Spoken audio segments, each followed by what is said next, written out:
What's up, everybody? J-Heat Sports Media coming at y'all again with that fire as always. Spitting the hot topics and getting the sports conversation started. Y'all know what I'm talking about: football, basketball, and boxing. Let's get into it. So, the subject for today is basketball.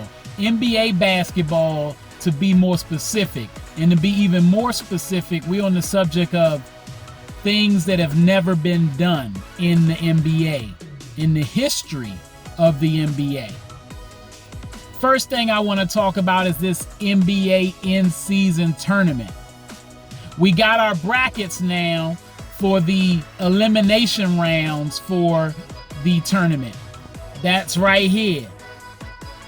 Basically now it's win or go home. We've already had the group play, and I think personally this NBA tournament has worked out.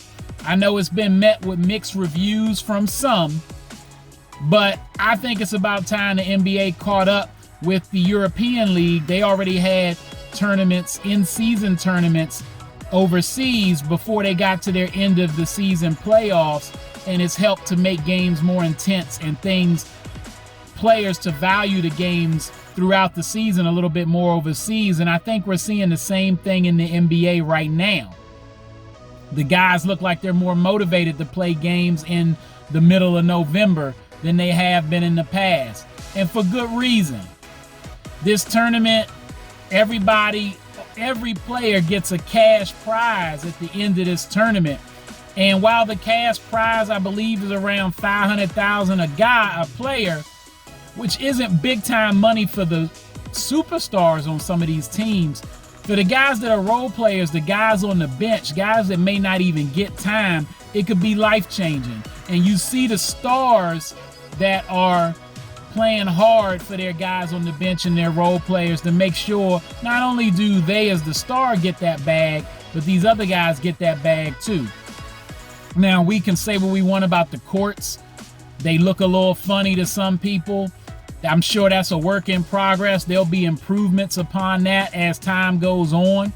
But the idea of the in-season tournament, something that's never been done in the NBA before, was a good idea. Guys are focused, they're playing hard, and they're not playing just to win the game, but they're trying to win it by a certain amount of points, because point differential factors in to making it to this round that we're talking about right here, and making it to whatever seed you are in that round.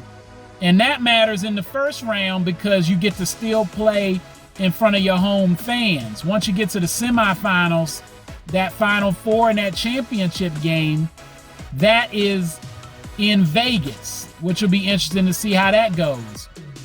And then, of course, the championship game, we know that game is one that is an extra game on the season. Even though it's for the money, it's whoever wins or gets to that championship, they're playing an 83rd game in the season technically. Well, the way guys take breaks sometimes during the season, maybe that won't even matter. But the main thing is these guys are focused and playing hard, and I like it. And going along with that, things that have never been done in the league. The game I'm most looking forward to now, the Lakers versus the Suns. That's a good matchup. Anytime we get to see KD and LeBron, that is something that we need to cherish while these guys are still playing. The Lakers have been rolling in the tournament, and they're expected to roll again because they got the game on their home floor against Phoenix.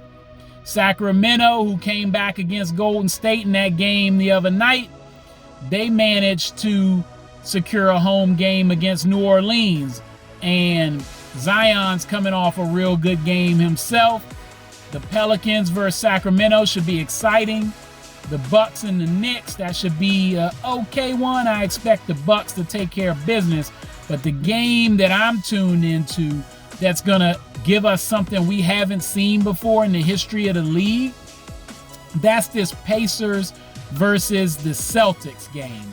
And Indiana, they are the ones that got the home floor for this game. And why is that important?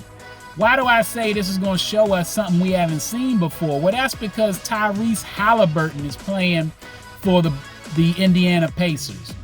The Pacers are super exciting this year if you haven't been watching them. They've been putting up big-time points. Now, we can point to the rule changes and say that the game's not as exciting as it was before because guys are running up these scores, or we can pay attention to the fact that in combination with the rule changes, you also have a higher pace of play, more athletic and more skilled guys playing the game. And this Celtics team, or my fault, this Pacers team has a deep squad with guys that are scoring in bunches. And it's all led by Tyrese Haliburton.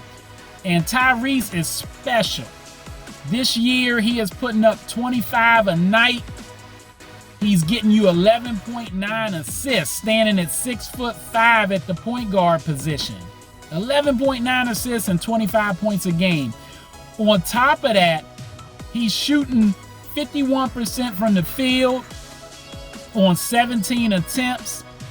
He's also taking 8 attempts from 3 and managing to still shoot in the 40% range. I think 45% from 3. He's shooting 91% from the free throw line. So if you've been keeping up, that's 50, 40, 90. That's a rare thing to do if he keeps that up for this year. But it has been done. Very rarely. Kevin Durant's done it twice. Larry Bird's done it twice. Steve Nash did it 4 times. But other than those 3, it's a short list of guys that have ever done it, and the ones that have, like Malcolm Brogdon or Kyrie Irving, only did it once. So it's very, very rare, and some really good players like Michael Jordan and LeBron James, Kobe Bryant, they've never done that. So it's a skilled statistic, and Haliburton is doing that. But more important than that, like I said, he's doing things that haven't been done before on the Pacers, and that's him getting 25 and 11.9 assists. The last time that's been done is it hasn't been done. If you don't remember it ever happening, it's because it hasn't happened. The list of players to run the point guard and get you 25 a night and 11.9 assists is Tyrese Haliburton. Make sure you're appreciating him. Right now, he's playing like he's first team All-NBA. If he keeps this up, he will get that honor. He's playing like he's the best point guard in the world, in a world with Steph Curry in it, with Dame Lillard in it. Tyrese Haliburton is that dude right now. Now, I can't say he's the best point guard in the world. He's playing top 2 to 3 point guard in the world basketball, but I need to see it for longer. He keeps this up for this year, though. Going into next year, that's going to be the conversation. Is he the best point guard in the league now? Has that torch been passed? And we'll see, because he had a good year last year. Now he's playing even better. And in a league that's had guys like Oscar Robertson and James Harden, even LeBron James running the point, who all those guys have been able to put up big-time points, they've never averaged 11.9 assists.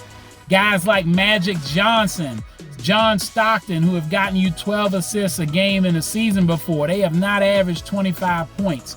This has not been done before in the history of the league. Appreciate it. And appreciate the game. Remember, I started off by saying I'm looking forward to the Pacers versus the Celtics. That's because Haliburton is going to have his hands full. Derek White and Drew Holiday make up probably the best defensive backcourt in basketball. And contrary to popular belief, even though they don't let you grab and hold and hand check from out on the perimeter, when you get past that three-point line into the paint, it can get physical in the NBA still. They let guys get away with stuff. And these guys know how to work the rules and still play tough D, that being Drew Holiday and Derek White. So Haliburton going against them is going to be interesting to see, and they're going to have something to prove to that brother.